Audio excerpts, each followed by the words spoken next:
Today we're going to talk about a special topic, which is on is everything karma. So this is a very controversial topic across religious, philosophical, even non-religious, non-philosophical traditions too. So before we go into talk about whether everything is karma or not, we need to, kind of look at what karma is in the Buddhist teachings. So what is karma?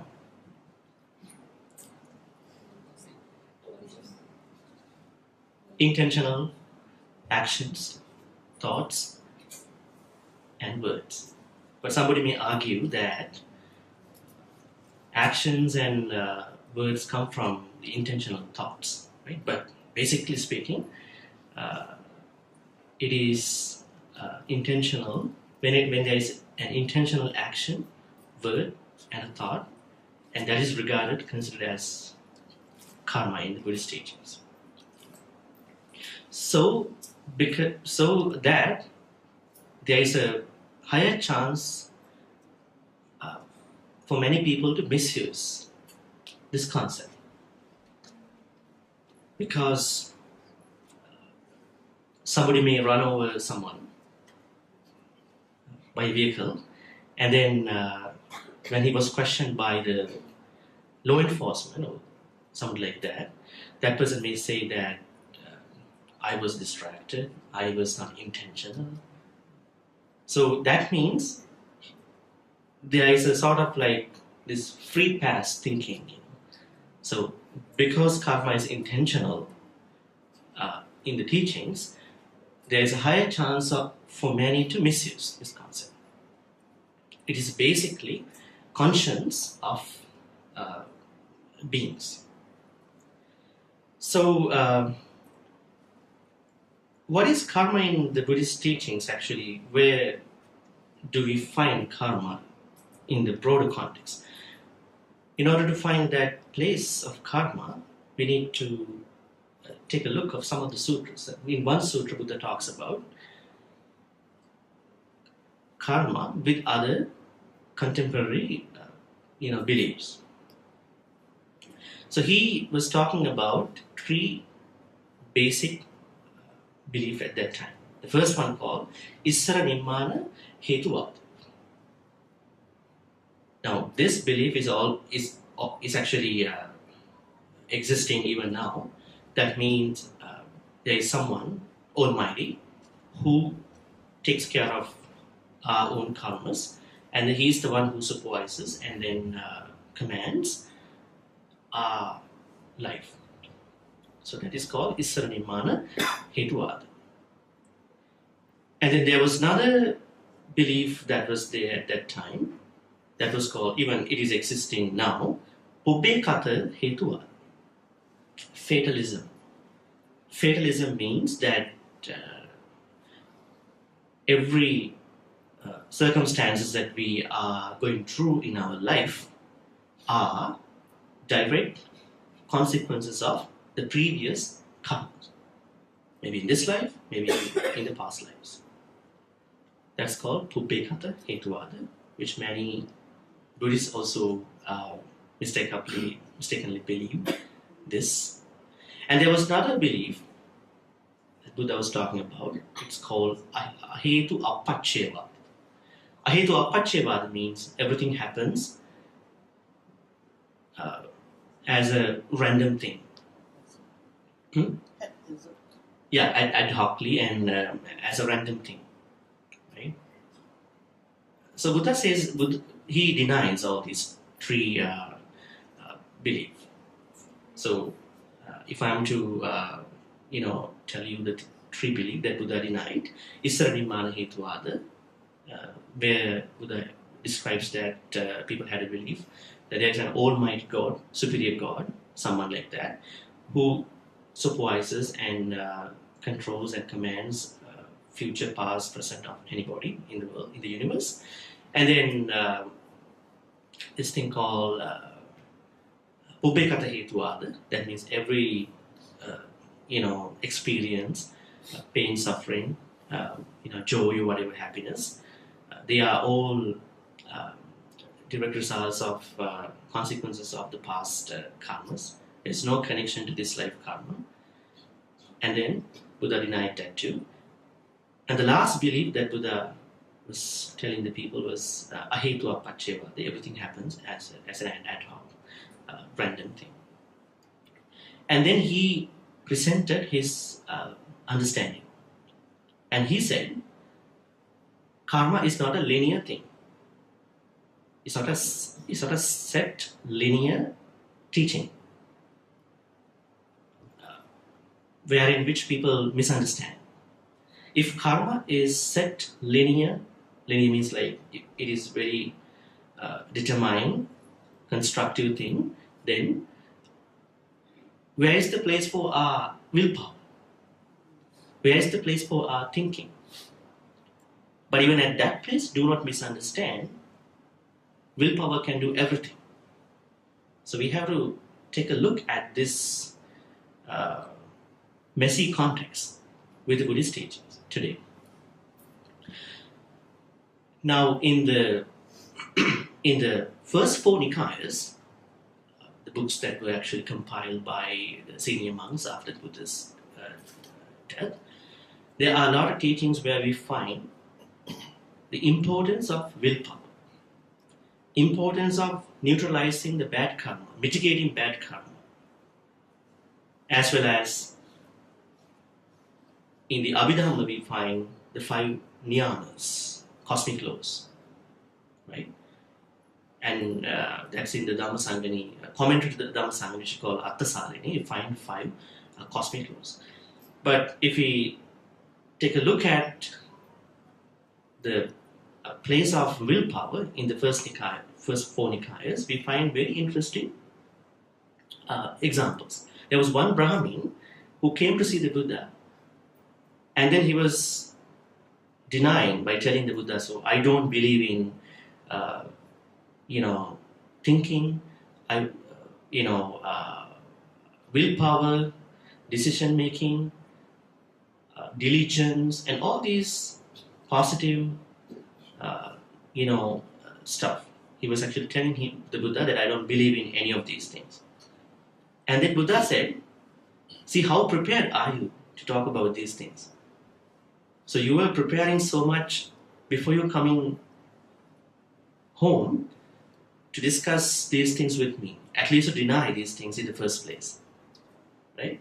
So if there is no willpower, then how come you were prepared to talk about these things with me, right? If you can decide, if you can plan something ahead, that means there is a willpower. But the problem is whether we know the place of willpower and how it plays in the mainstream understanding. That's the problem. So there are such examples in the first 4 Nikayas whereby Buddha talked about the significance of the willpower. Now when we go to Attasalini, which is the commentary to Dhammasangani Abhidhamma book, we find 5 cosmic laws. They are cosmic, universal. I think you may know these 5. Uttaniyama, Bijaniyama, Dhammaniyama, Kambaniyama, Chittaniyama. Right? So they are the 5 niyamas. And I think those of you who might have not exposed to these 5 may have a hard time in understanding what I said in Pali. So I'm going to explain to you what they are. So this teaching says every circumstance happens as a result of one of these, or 2 of these, 3 of these, 4 of these, maybe 5 of these. So you can't single out. This experience which I've been going through is a direct thing from one niyam. So what is Uttaniyam? It's the law regarding the non-living matters. What are the non-living matters that we can see in the world? Disasters.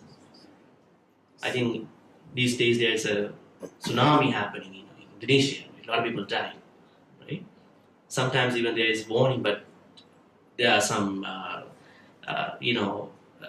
situations where they can get informed by the authorities, right? So anyway, natural disasters, so volcanic eruptions, flooding, what else? Seasonal changes, right? So winter, spring, summer, autumn, which you call fall. Everything is falling. Even we are falling in the autumn. We're catching, cold, fever, right? Anyway, so these changes. So are those changes or disasters having any connection to karma? I think people are making them karma. See, 100 people died from tsunami. They were really unlucky people. Like some may come up with an argument like that, right? But Buddha says in the teachings that non-living matters are non-living matters. They have nothing to do with karma. So that context is very special. So all the seasonal changes, including natural disasters, and they all are representing one law in the world or in the universe. What about the evolution of the world, right? And dissolution of the world, right? Universe. And those big changes in the universe, they all pertain to non-living matter. So they have nothing to do with karma. Okay? So do not interpret them as being karma. But the thing is, as I told you, there could be a mix-up. The first one, non-living matters, and maybe the karma. Right? There could be a mix-up. But there may not be a mix-up too at certain points. So anyway, Utuniyama means non-living matter, law of non-living matters. Second, Utu Bijanyama. So Bija means living matters. What are they? Even the genetics. Now the science is actually arguing about the genetics. Genetics. Whatever the things that are going with genetics. What about things happening with the germination process in a tree? Sprouts, flowers, right? Whatever the things happening with the process of a plant, they all pertain to Bijanya, right? Which you call law on living matters. That's why Buddha said to the monks, do not cut the trees, right? But the trees of defilements, vanang chindata marukkam, vanang chindata, cut down the trees of defilements, but not the trees. In the Dhammapada, vanato jayati vaya, chetva vanancha vanatancha. And he was, saying a different idea actually. So basically, he was saying, do not cut these trees, because he believes there is this living thing going on in the trees. That's why when you keep cursing a tree, trees are getting really upset. When you keep blessing a tree, they are really happy. And you know that the trees are exchanging food too. You know that? When there is a small tree with a big tree, the small tree is receiving food from the big tree. It's pretty nice. The only thing is that we don't know. That's the problem. Right? Anyway, so Bijanya. So anything that happens with this germination or process with the plant has nothing to do with karma. But what about someone is actually walking and a big tree is actually falling down on him? That's a different thing actually. Right? Maybe it could be the end of the tree too.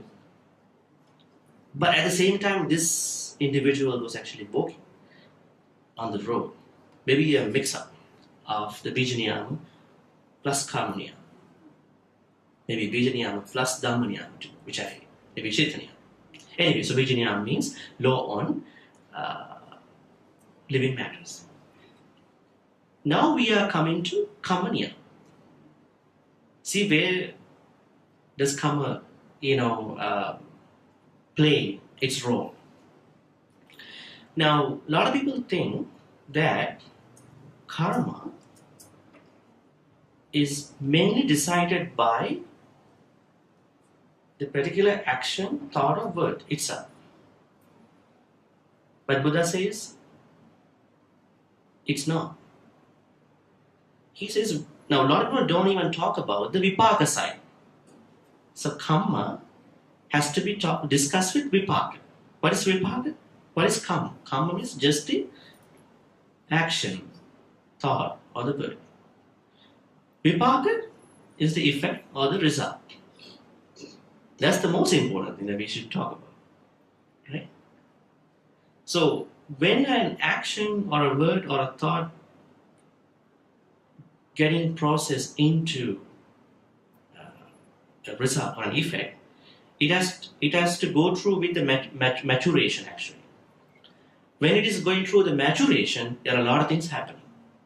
So the first thing is the person who commits the bad action or the good action. Let's say there are three individuals, X, Y, Z. X, Y, Z, they are doing the same action. But do you think they get the same results? No. So then individuality affects in the first place. But the same action, same word, maybe same thought. Number two, circumstances wherein which those individuals are executing that particular action. Right? So these circumstances are really different from one person to the other person. Right? So X might do that action, word, thought in a different situation. Maybe the bad mood, right? People are getting moody these days at different times. I'm not in the mood, don't talk about this. I can't eat properly. But somebody else might do the same action, word, thought at the same time with a different good mood, positive mood. Now see, there's a good chance of having a different result. Right? So, as I told you, actions, thoughts, words themselves do not create the last final result. So they have to go through with the individuality and then the circumstances wherein which those individuals are executing that particular action. Right? Now it's pretty same, like, let's say a teacher is going to give an essay to students. I'm guessing kind of a topic. A disruptive student should be taught to either agree or disagree. So maybe 10, 20 students, they are writing an essay and they all done. They're going to hand in them over to this teacher. Teacher carefully, meticulously, checking all the answers, and then she's actually arriving at a conclusion that all are getting 80 or 90 marks. But when you specifically looking into the context, the flow of the factors, the brainstorming part, these essays are really different. But they all have addressed a common subject so that they are getting the same equal mark. Right? So this is something which is really same to that vipaka thing. But in the vipaka thing, vipaka result could be different. But in this case, everyone is getting the same mark. But let's say few people are doing a good thing, maybe a dana, the same dana, but each one is having different thoughts of future expectations. May I be born in a heaven? May I cut down on my logodosa moha, greed, anger, and ignorance? Right? May I become wealthy in this life itself? May I become more popular because I am now giving my stuff? May I get tax exemption from the government? May I get political credits? May I become more popular among my friends, colleagues, and other people. See, the same thing, but people never share it. But they are creating, constructing within themselves about their final, whatever the results, expectations, stuff, right? So-called rewards. So then, would you think that they will be having the same thing? No. So as I told you, so the first thing is individuality, and then circumstances. And so we're going to talk about karma in detail at the end. So we need to, first finish talking about the 5 laws. So karma niyama, that means intentional actions, thoughts, and words. And then what is Dhamma niyama? What is Dhamma? So Dhamma has multiple meanings in the Buddhist teachings. There's a PhD done by a scholar at Colgate University. Dhamma and its multifaceted meanings is a PhD. What are the meanings of Dhamma? Let's talk about the different meanings. So the first meaning is teachings of anybody. Dhamma of Jainism, Dhamma of Hinduism, Dhamma of Buddha. Right? Even the Christians can say, if they want. In singular, Christo Dharma, talk about it differently. So this is one context. So basically, teachings of anybody, any, acceptable teacher. Second meaning is Dhamma in the context of experience. Where do we find that? Mano Puppangama Dhamma. What is Dhamma in that context? Experiences. All the experiences are made of mind. So how do you explain experiences in that context? When there is sanya, perception, and vedana, feelings, and then what happens? You are creating sankharas, fabrications or formations. So in that context, when you have perception about anything plus feelings, then you are unintentionally or intentionally creating experiences or dharma. It is dharma. So someone can say my dharma, not like substitute actually dharma for experience in English. My dhammas are different. That means my experiences. It could be hands-on experiences, right? And you are really conscious of what you are doing. That is one other context. Another context is true nature of anything. So what's the Dhamma of this mic? The real nature of the mic. So this is an amalgamation of the elements. It's solidity, and if it is melted, you get to see that there's fluid. And if you can observe this in a few hours, if I keep talking until 12 a.m., you get to see that it's getting heated, and then there's motion. How is my speech getting encoded, decoded into speakers? I don't know where they are, right? So they are the main 4 elements in the Buddhist teachings, right? And Buddha also adding another 2 elements, Akasa Dhatu and Vijnana Dhatu, in a sutra called Dhatu Vibhanga Sutta in Majjhima Nikaya. Anyway, so those are the 4 elements. So Patavi, Apo, Tejo, Vaya, right? So every sankhara has 4 elements. What is a sankhara? Sankhara also has multiple meanings, right? Now Buddha says before he passed away, Vaya Dhamma Sankhara Appamadena Sampadi. All the sankharas are subject to change. So then please, hurry up. There's no time. Think that this is, keep today is your last day, right? Do you think like that? No. That's way too far, right? We think so. Anyway, sankhara means anything that is made out of something else. So are we sankharas? Yes. So I am a sankhara because I am made out of my parents. Is this a sankhara? Yes. It's made out of whatever the elements. They all are sankharas. What is asankhara? Something that is not made out of anything. That is nibbana. Make sense? Okay. So now when we talk about Dhamma niyama, what Dhamma niyama means is that the true nature of anything. So the true nature of anything means there are a few concepts. The main concept that Buddha talks about with Dhamma niyama is anatta concept. That's the main concept in the Buddhist teaching. What is anatta? Before the Buddha, there was this concept called atta concept, right? There's an eternal, everlasting soul that keeps going from one life to the other life. Right? So what is anatta? Huh? Is it in Mandarin? Non-self. Oh, sorry. I didn't hear that. Sorry. Okay, non-self. Oh, not self too, right? Okay.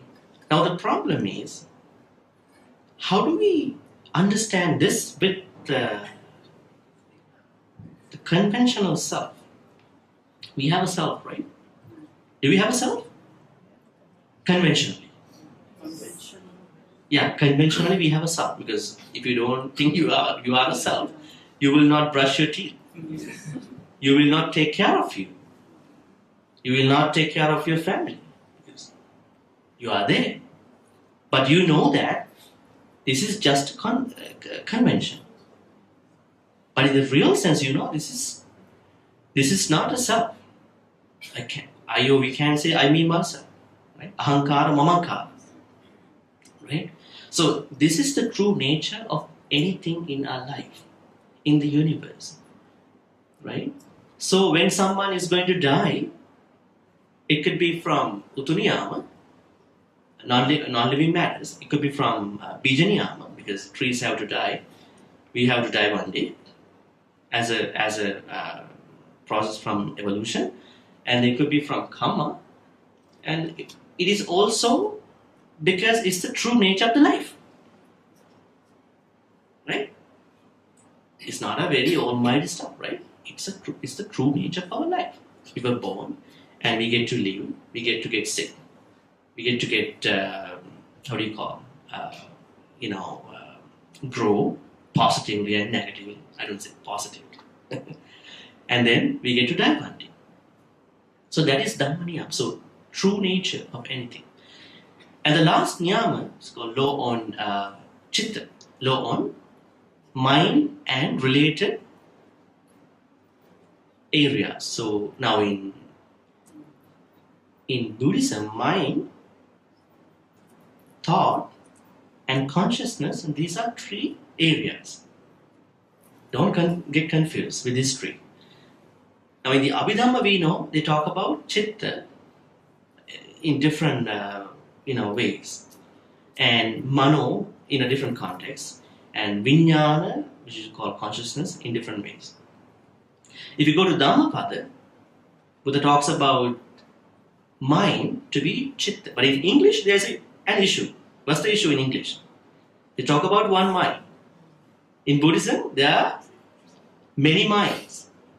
It's not actually, grammatically friendly, because there couldn't be many minds unless you talk about many people, minds of many people. So anyway, so chitta is the Pali word that Buddha uses to talk about thought. Mind is a dislife thing. In the mind, we see that thoughts arise, right? And Abhidhammikas, they talk about something else called Chaitasika, mental factors. They say thoughts and the mental factors arise together, exist together, perish together, take the same object. That's an Abhidhammic explanation. Abhidhammikas are the senior Theravada monks who produce Abhidhamma when they saw the Mahayanic explanations go really hardcore. They had to conform. See, there are some issues in the four Nikayas, so we had to, sort of like compete in a way, and they were able to make that happen. I'm not saying that they are not true. They are okay. They are good. They are friendly with the Nikayas, but they were compilations from the senior monks at a later. Anyway, so mind is a dislike thing. We have mano because we have senses. As I told yesterday, piece of eyes, piece of ears, nose, tongue, body, mind. There's mind. So this life thing. So mind and chitta. Buddha uses the word called chitta. What about vijnana? So this is a very confusing word in the teachings. What is vijnana? In the Yogacara philosophy, we get to know there are 8 types of consciousness. Right? Now, the first 6, I guess, they are the consciousness types that we already know from the Madhupindika Sutta in the Majjhima Nikaya. What are they? Eye consciousness, ear consciousness, nose consciousness, tongue consciousness, body consciousness, and mind consciousness. I think you know how the consciousness makes up, right? I will give you an example, as in the Madhupindika Sutta in the Majjhima Nikaya, right? So let's take the first sense, right? So the eyes, piece of eyes, take the object called images. When there is this piece of eyes plus the images, then what happens? Chakkuncha padicca rupeja uppadi chakku viññānam. Then there is this idea called chakku viññānam, which is called eye consciousness. So every time when the sense and its objects getting amalgamated, the immediate thing that happens is there is a consciousness arising. Right? So those 6 type of consciousness are the first 6 consciousness that the Yogacara, one of the Buddhist recension schools talk about. Because I was using Yogacara because we don't get to see a lot of consciousness types in the Nikayas. So there is no issue, there is no split actually. So the 7th consciousness that they talk about is Anumiti Vijnana. Anumiti Vijnana means consciousness whereby you guess things. Do we guess things in our life? Do we guess on people? Do we guess on situations? Oh, I know that guy today. There's going to be a blast. Not the blast, explosion, right? Singer. I know. I know that actress. I know that whoever that, famous person. Maybe skilled person. Maybe a bad person. I know that bad person. On that day, he made a big issue at that time, right? So you are guessing on situations, things, people, based on your past experiences with those people at that time. So Yogacara Buddhist school, they take it as a consciousness. Now the most important consciousness is the last consciousness, 8th one. What is that? Alaya Viññāna. What is Alaya? Place. Alaya means place in Sanskrit. We call Vidyalaya the place of learning. Alaya. So store consciousness, which we call base consciousness, in which all the other consciousness types arise, exist, and perish away. That's very interesting. So now this is what traverses when you die into the next life. They call it Alaya Viññāna. In the Theravada teachings we consider it as Bhavanga Viññāna. When you die, what happens? Your Bhavanga Viññāna, or store consciousness, or Alaya Viññāna, that traverses from this body into another Nama Rupa.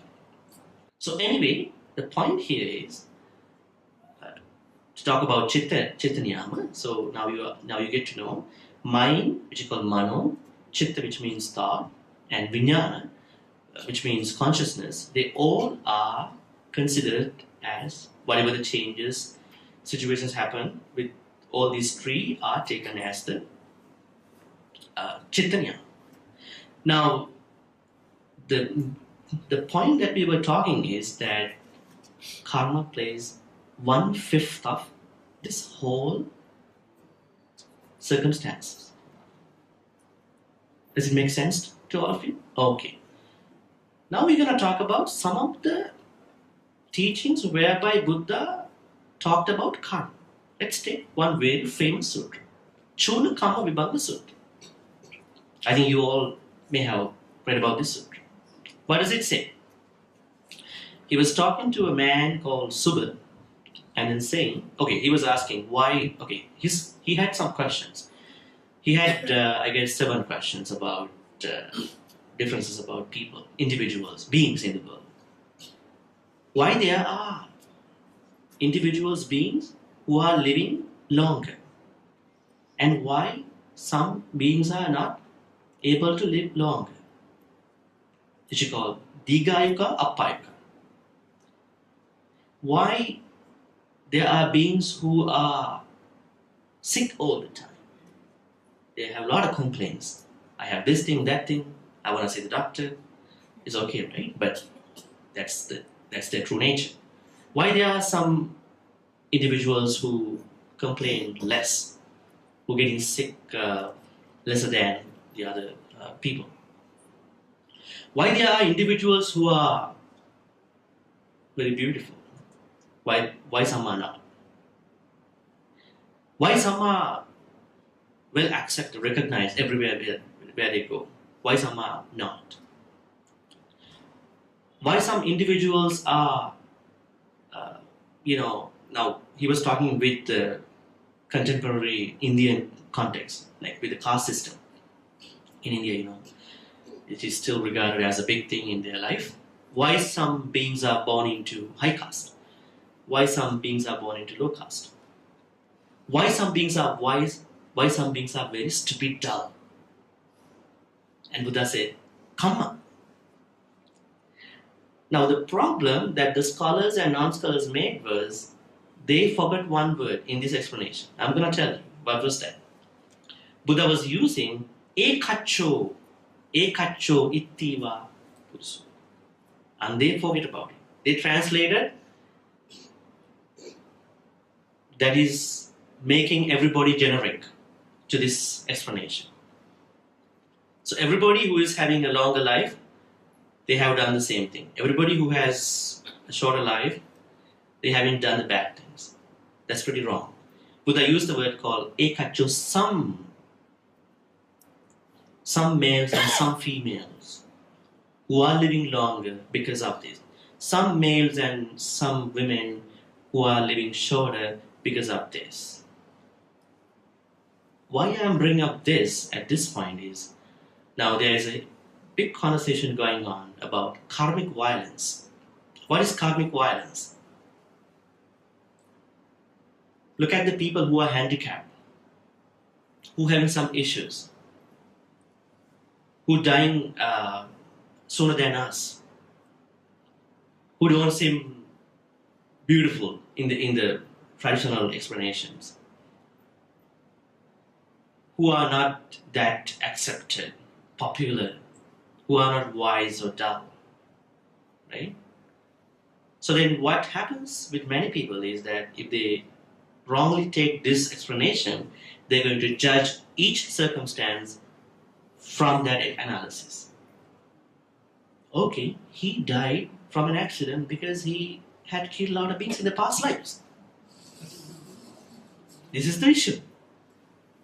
You are handicapped because in the previous lives, you cut someone's limbs off. So where is that peaceful society that can exist? Because we are living in this life with a society. So if you're going to interpret all these situations with that kind of an explanation, you are making big violence actually. Not everybody is beautiful. Not everybody is ugly. That's why they say it is the beholder, right? Not that there is a traditional way of looking at people. Everybody is beautiful, but it is from the angle from the beholder, right? Sometimes some silly people live longer. Good people die faster. Who talks about it? Right? Good people who are really wise, they are dying sooner. So a dull, stupid person can interpret, hey, I'm living longer than that guy, see? This is the problem. So there is this karmic violence thinking. That's one area.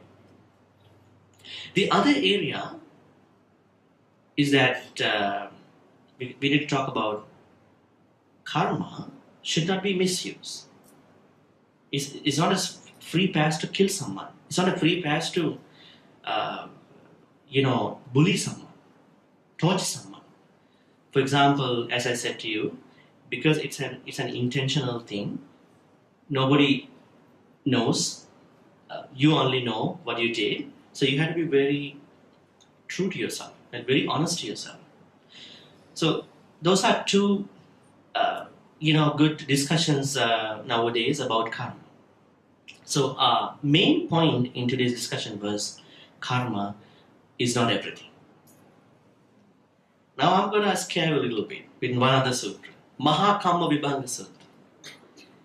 Now they say the short explanation of the karma is given in the Chulakam Vibhanga Sutra, and the longer analysis of karma was given from the Mahakama Vibhanga Sutra. In the Mahakama Vibhanga Sutra, Buddha talks about 4 kinds of people.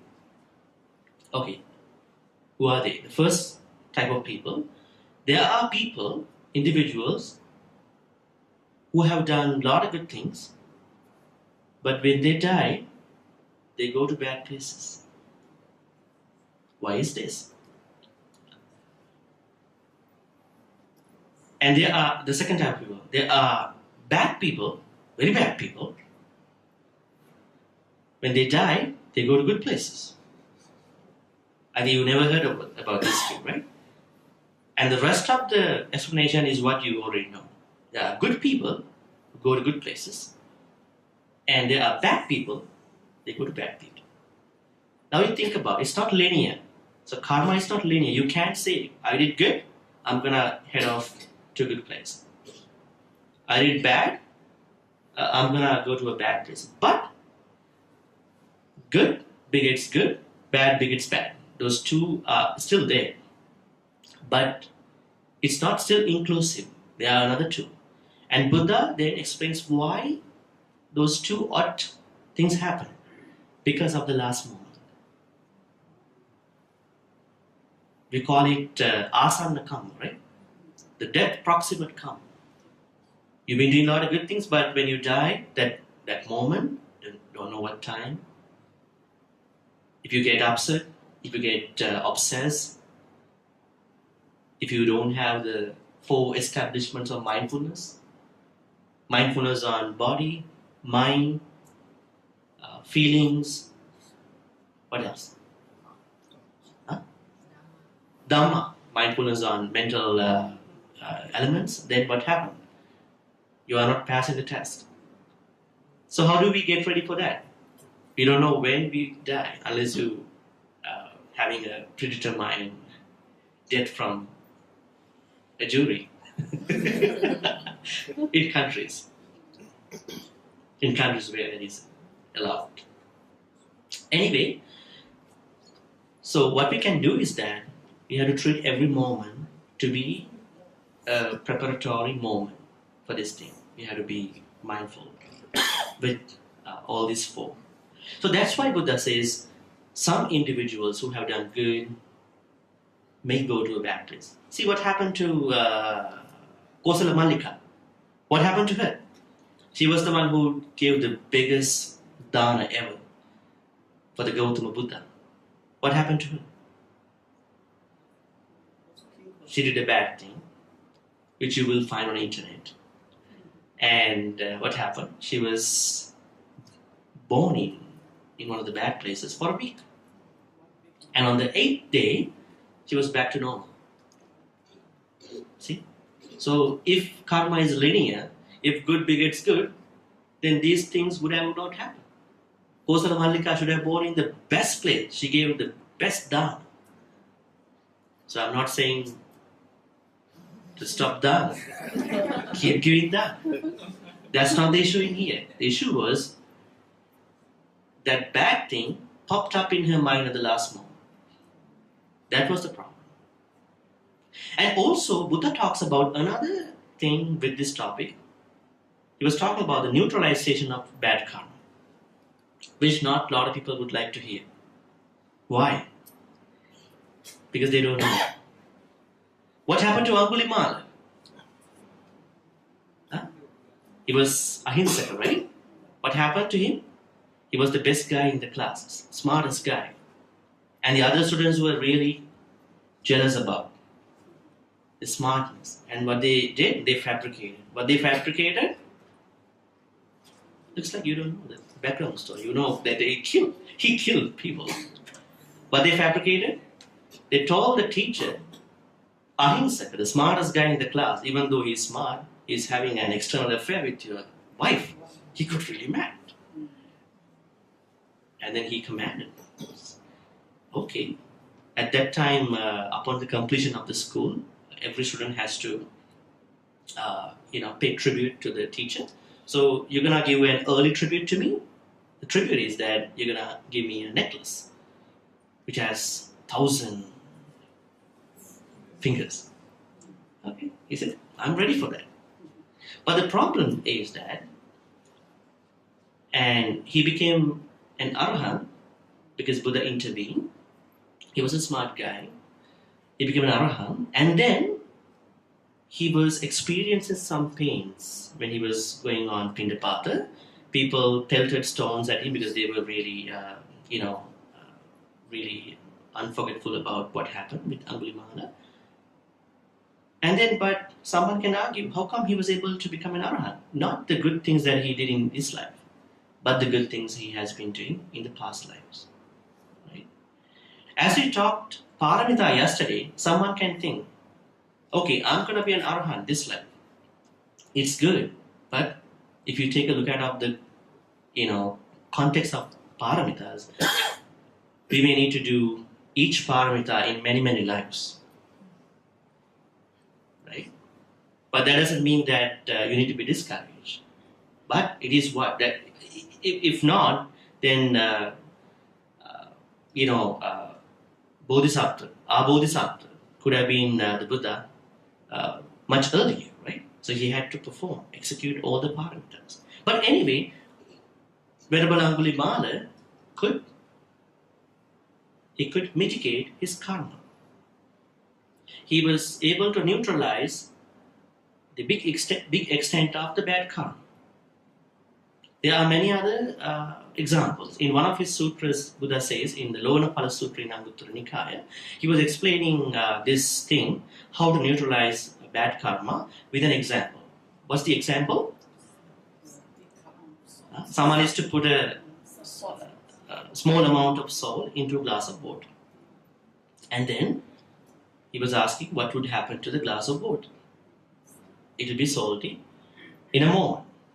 And then he was questioning, if someone is to put the same amount of salt into the Ganges in India, would the river of Ganges become salty?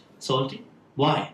The volume of water is higher than the amount of salt. At that time, people get to drink water from Ganges, which is fatal now. Don't drink. That's why Buddha was, suggesting, glass of water and Ganges, right? Anyway, now Buddha was trying to say, we are not actually perfect, everybody of us. We are perfectly imperfect in our life. But socially, there is a picture that we need to be perfect. It's okay. We need to do the best out of everything. But truly speaking, we are perfectly imperfect. In that context, we may have done bad karma, even slightest small karma. Even gossip to someone. Right? Even idle chatter. Even, came up with a bad thought. Right? Which is really unavoidable at some point. That means we may all have done some karma, right? And Buddha says, no problem. What you have to do is that you need to do a lot of good karma, especially mindfulness on body, mindfulness on feelings, mindfulness on Dhamma, and mindfulness on Kaya, Chitta, Vedana, and Dhamma. All these four mindfulness. So then you will be neutralizing bad karma. That doesn't encourage any fresh beginner to do bad karma. Don't take it wrong. Okay? So now you understand the karma and how it plays. There is always a chance, that an opportunity for us to think about. Karma is not everything. Karma is one thing, but since we are not really into the level where an arahant or the Buddha can see what's really going on, we never know how the specific action, the result, makes up. Now, if someone asks, okay, there's a successful person, how he made up that success? We might say, okay, in the previous life, we may have different arguments, but only the Buddha or an arahant can see what really went on. What really went on for that person to be successful. Because the maturity is very confusing. It's not up for a normal individual like us.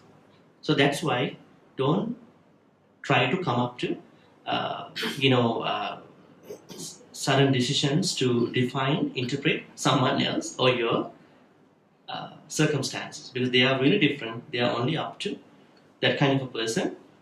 So when you need to know a specific effect or a result, don't just go by the specific deed itself, because deed plus the individuality, the mindset, mentality of the person, and also the specific situations where that particular activity was committed, executed, they all affect for the maturity. So then you can say everything happens or has been happening, will be happening as a consequence of karma. I think that makes this topic. Now I think we would go for a Q&A session. So if you have any questions, you can ask me the questions. A long life is a positive, and a short life is not. I don't know why. Long life is positive. It's good to have a long life.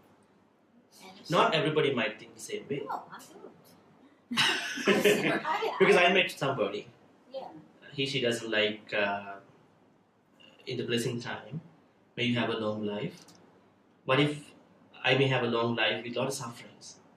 So I should have a quality life. Yes. So that people are differently thinking, but majority will be thinking the same way as you do.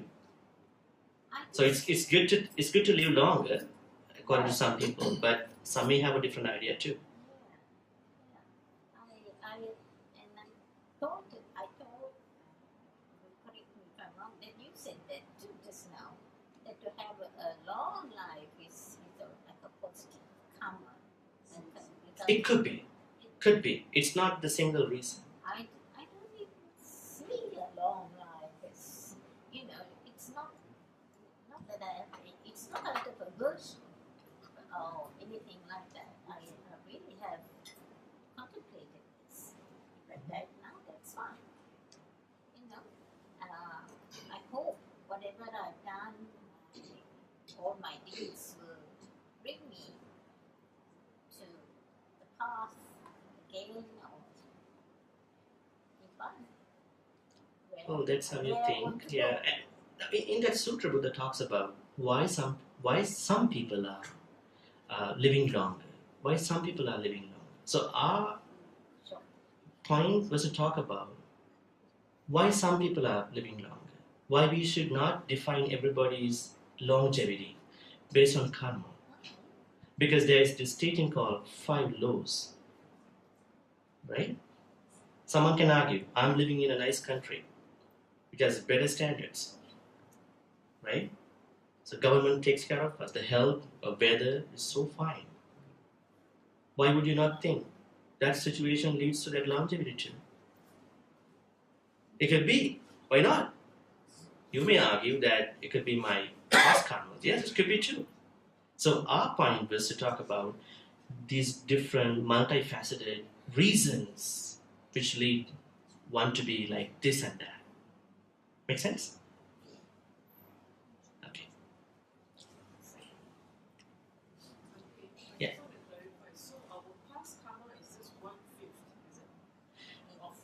That is how it was interpreted, but it could be different when it is gone through the maturity process.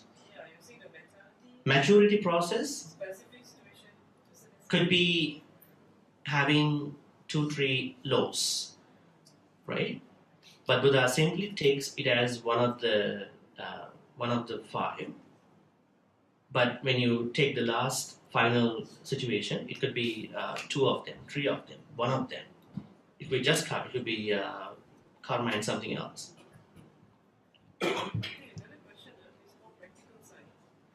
If I have dying relative, not yet, as I just said, all of us eventually will get there.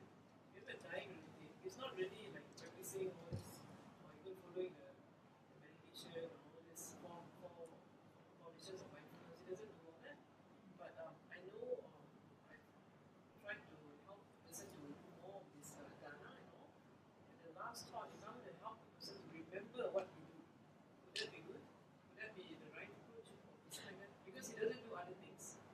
Well, everybody is having Just to remember something really remarking in his other life. For example, someone may say that I did this big donation. No, but just to make the person remember. Oh, for someone who is actually who's bedbounded. Yeah, Okay. Just to continue reminding. Yeah, you can. Is that a good approach? That's a good approach because he's conscious, he's frail, weak. She may not have a situation where he himself can think about what she's been doing so far. So somebody else is good to remind that you did this thing, that thing. So try to think more about that side. Otherwise, she will be going into the bad side. That's pretty easy to go, right? What else can we do besides that? If you think that person is frail, bit bounded, I guess convincing that person in whatever the good ways. Maybe you can create an atmosphere where that person is living with Dhammic things, maybe playing a Dhamma video, maybe inviting monks to, have more conversations, chanting, they all work, It's pretty individualistic, You can't say one thing, So try everything.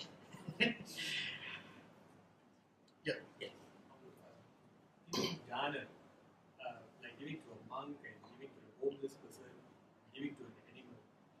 It's like percentage. You give it to a monk, it's better compared to a homeless person and the animal. Okay. Well, I would like to specifically address that question in the common sense and in the textual base ideas actually. In the Velama Sutta of Anguttara Nikaya, Buddha talks about how the vipakas getting maturated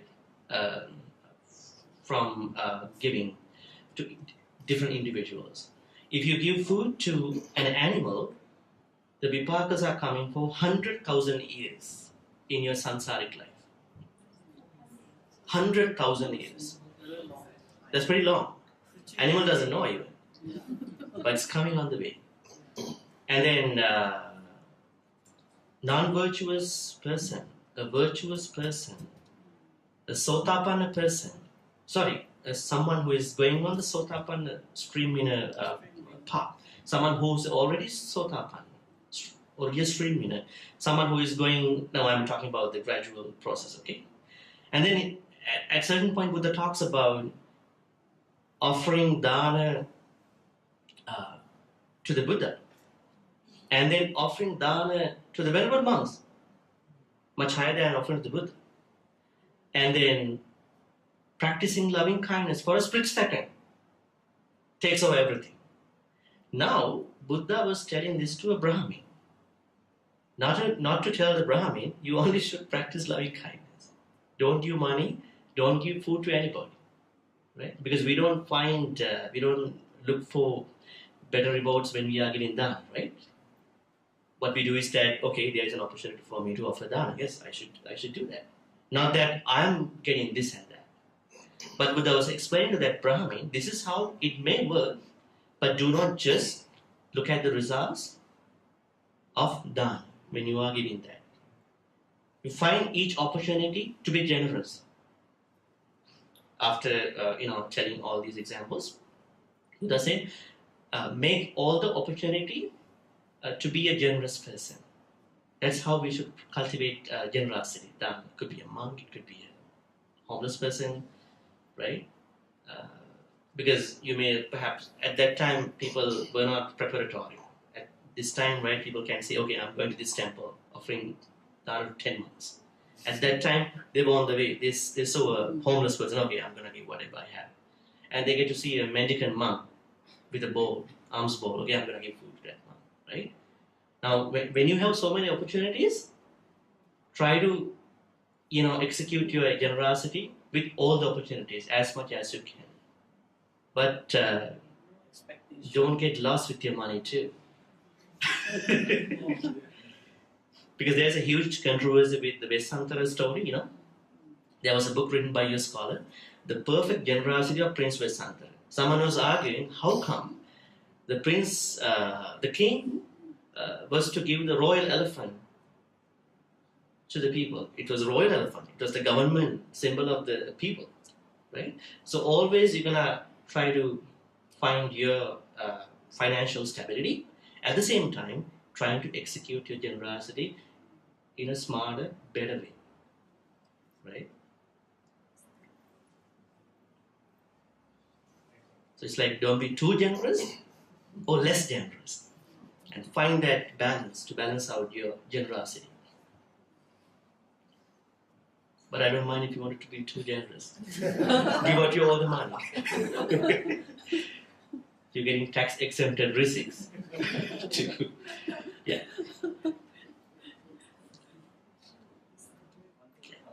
Is there such a thing like good karma? Collective karma. Yeah. Good karma. Yeah, collective karma.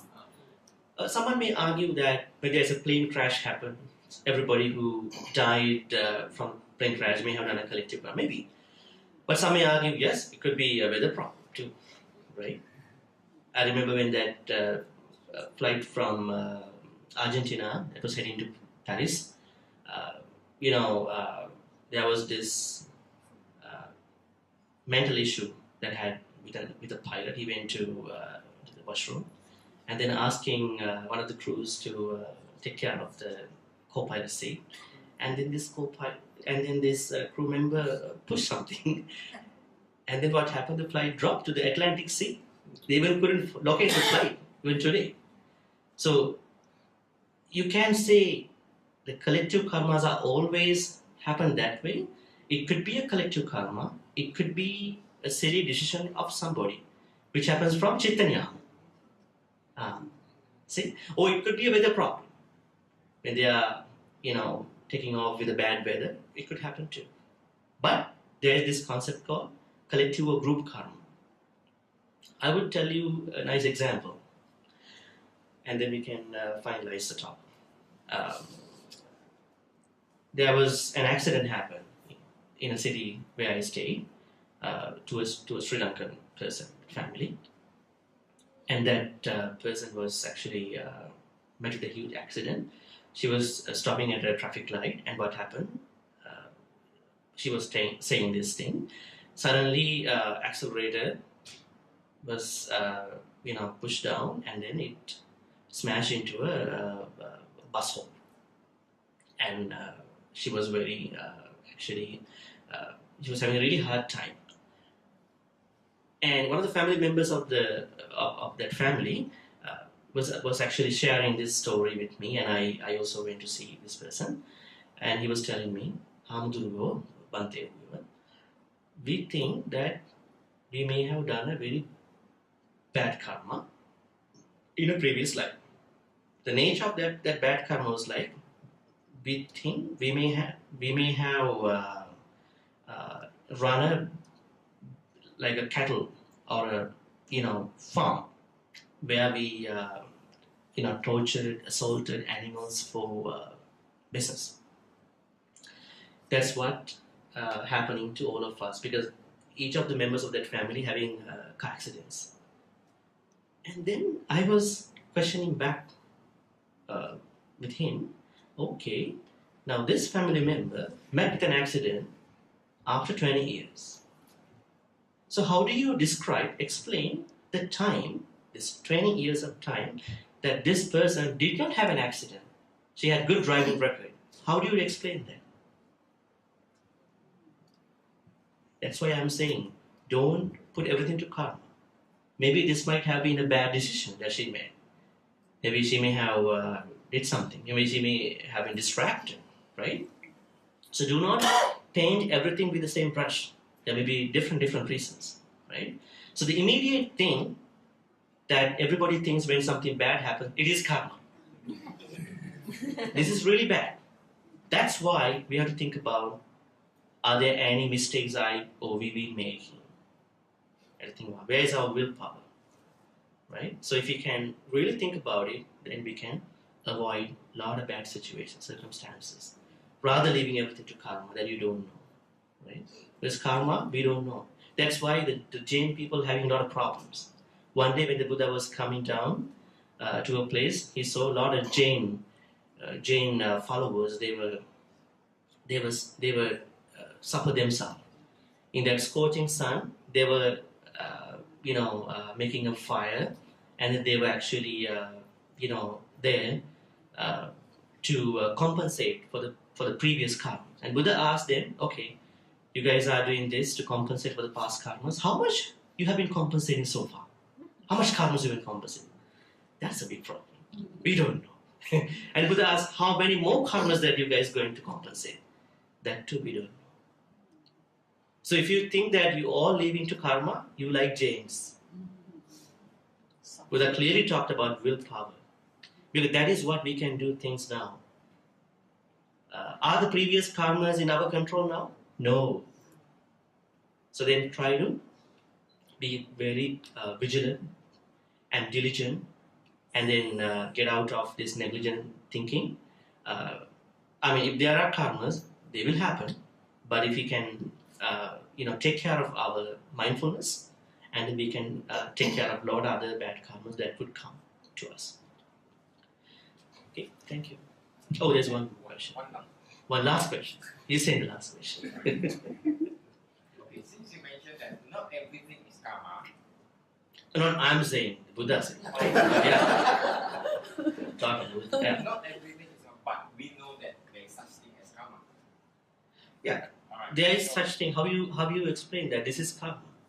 Yeah, so my question That's a big question too. Yeah. Yeah. So the thing that's been pondering me for some time, that if this happened to me is due to my past karma, so does it mean that it's predestined, that I'm fated, that I have to face this situation that cannot be changed? So how do you explain this thing happened because of my past karma?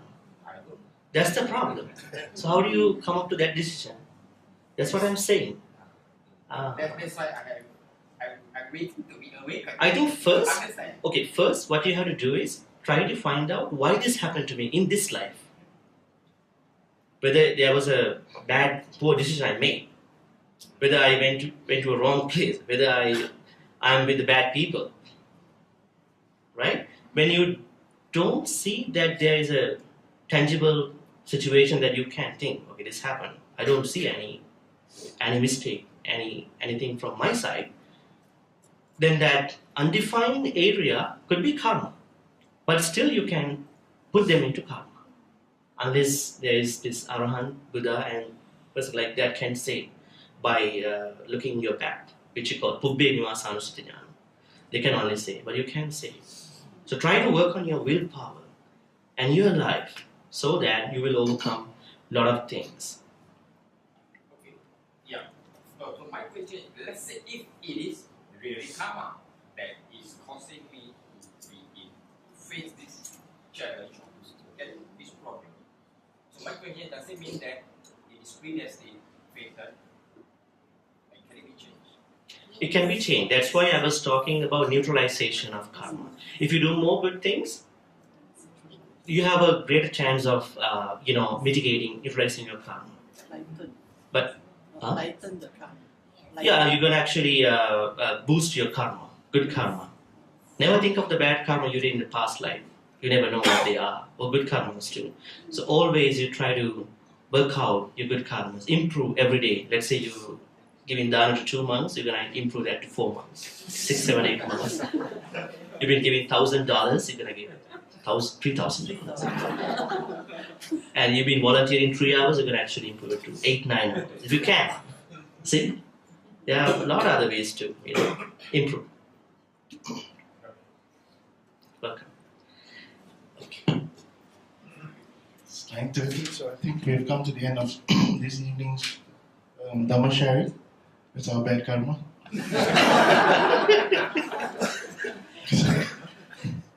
So, Bhante, yeah, is there a question? Oh, Yeah. okay.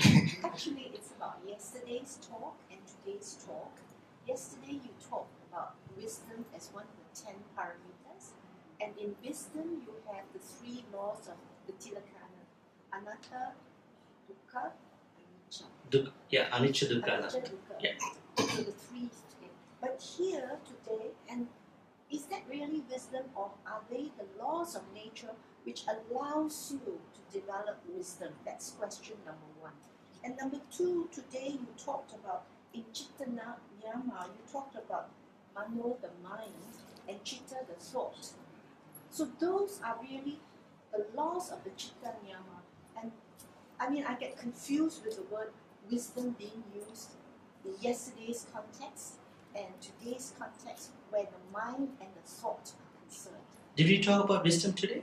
No, but you Yeah. talked about the mind and the thought. Yeah. It's and anatta. So anatta is one of those things that we Yes. talked about yesterday. Yes. So is that wisdom that you are talking about here? Well, we were talking about paramitas yesterday. Paramitas are cultivations. And today we talked about anatta in the context of Dhamma niyama. Actually, these 5 are laws, and not the wisdom actually. But anatta is always talking about wisdom. It's always wisdom. That's a different section of Buddhism. But in this context, Dhamma niyama means understanding the true nature of everything. That is anatta itself. Right? But we were talking wisdom separately yesterday. So it can be a wisdom factor, it can be It is wisdom. Right? So when you are into true nature of anything, then you are developing wisdom. Most people have taught us, what we have learned is that if you understand these 3 important laws, then you can develop the wisdom. 3 important characteristics, not laws. Laws are these 5 No, important characteristics. characteristics of And they anything. are not really wisdom as such, but they are the foundation for you to develop wisdom. Just as you said, dukkha is not suffering, but it is the dissatisfaction, Yeah. which may cause the arising of suffering. Mhm. So, do I take it that is? Well, that is the real consistency of anatta concept. Sabbe sankhara anicchati yada panyaya passati. Sabbe sankhara dukkhati yada panyaya passati. Sabbe dhamma anattati yada panyaya passati. So that is wisdom. That means if someone can see all the sankharas from the dissatisfaction context, if someone can see all the the dissatisfaction of all the sankharas, that is dukkha. And if someone can see all the mental factors really into the real nature, that is anatta. So that is the basic Buddhist wisdom. But in today's talk, what we talked about is there is this law that is existing everywhere. True nature of anything. If you are trying to see the true nature of anything, that is anatta itself. This is a different context. Okay? So anatta is those 3 that we talked yesterday. Sorry, the wisdom is those 3 that we talked yesterday. But today's talk, when we talk about just the anatta concept. But when you talk about anatta concept, it is related to anicca and dukkha too. It's not a standalone practice. Make sense? What was the other question you asked? Well, those were the 2. Okay, the second question? The second question was Why they are being said differently? Yeah. Because they are being said in different contexts. That's why. Yeah. Because in Buddhism, as I said to you, even the word called Dhamma is multifaceted. In the Dhammapada, Manobubbangama Dhamma, and the teachings of the Dhamma, and Dhamma in the Niyamas, laws, they are 3 different contexts. What about Sankharas? In one context, Sankhara means formations in the Namas. And in the Kusala analysis, it's going to be good karma. Right? In other contexts, it's a Mara, one of the Mara. we call Abhisankara Mara. So there are different contexts. So we have to understand different contexts and then to find out the meaning. Okay. Finally, it's final. Okay, I see that from the way the Q&A is going, Buddhist Maha, we are in dire need of intellectual monks. Bhante, we have to appeal to you to seriously consider 2019 to come again on a longer term. I came after 8-9 years actually. Yeah, after. Let's go back to that story because you were here, I think, in 2008, right? And I had then invited you to stay and do your masters here while staying at Buddhist Maha Vihara, but he had an better offer, and you had to leave. But all the same, after 8 to 9 years, you're still back, and I'm so glad that you took my offer and my pleading over Facebook over a few years to come here and say a few words to us, but you did it in over 2 nights, and we are so grateful for that, Bhante.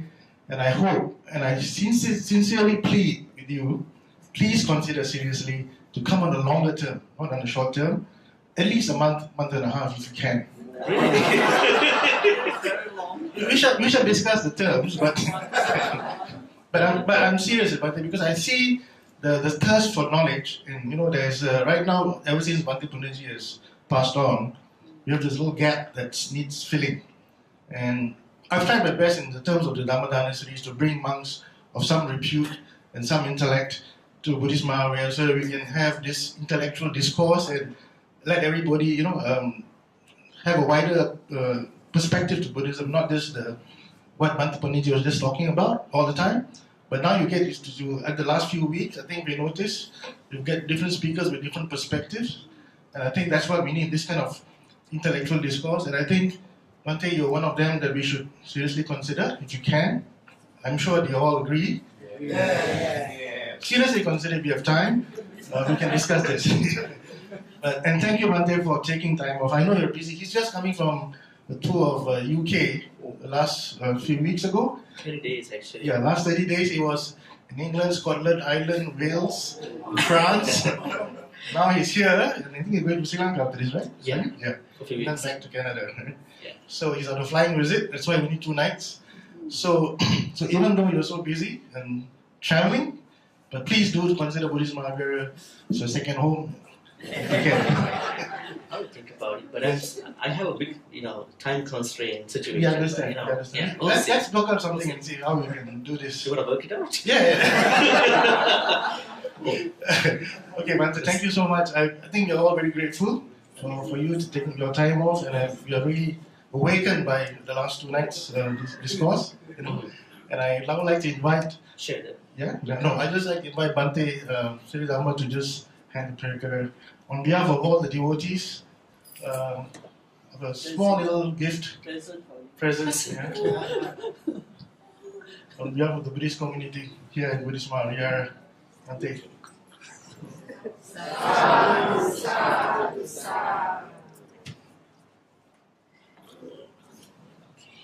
So now we come to the sharing. Yeah, share. Okay, it's time to share all the good karmas we've been collecting so far. So may all the good karmas you've been collecting by participating in the Buddha Puja prior to the Dhamma talk, and then listen to Dhamma talk and engaging in the discussion of the Dhamma talk. Be shared by all the departed relatives. May they be happy and peaceful. May they attain the supreme bliss of Nibbana. Sadhu, sadhu, sadhu. Idam me nyati nan hotu sukhita hontu nyatyo. Idam me nyati nan hotu sukhita hontu nyatyo. Idam me nyati nan hotu sukhita hontu nyatyo. May all the devas, brahmas, and all those non-humans share in all these good karmas. May they protect and bless all of you. Whenever monks, devotees, friends who could show up today, who couldn't show up today, but there are many people who are watching on internet too. So may all they be protected, blessed by the devas, brahmas, and all those non-humans.